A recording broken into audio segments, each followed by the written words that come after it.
কিরে ভাই কি করিস? বসে আছি দেখো, তো এভাবে কেন বসে আছিস ভাই? তুমি আসবে বলে আচ্ছা তোর মন খারাপ কেন? একা একেলা মন, আরে ভাই আমি থাকতে তুই একা কিভাবে? তুই কে আমার, আমি কে মানে?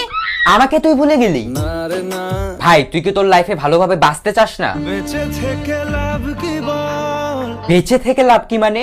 মরে গিয়ে তুই কি করবি? তারা হয়ে জ্বলে যাব, হ্যাঁ আরো? পাখি হয়ে ধরা দেব, ভাই তুই চেষ্টাটা কি করছিস বলতো? তাকে আটকে রাখার চেষ্টা, ভাই দেখ যে চলে গেছে তার কথা ভেবে আর নিজের সময় নষ্ট করিস না, মুভ অন কর। না রে না, না মানে এভাবে তুই আর কতদিন থাকবি ভাই? জানি না যাব কদ্দূরে এখনো, ভাই আমি তোকে ভালো মতন বলছি তুই ওকে ভুলে যা, আমি ওর চেয়ে আরো অনেক ভালো মেয়ে তোকে এনে দেবো। লাগে না লাগে না। তাহলে এভাবেই থাক শালা, আমি চললাম।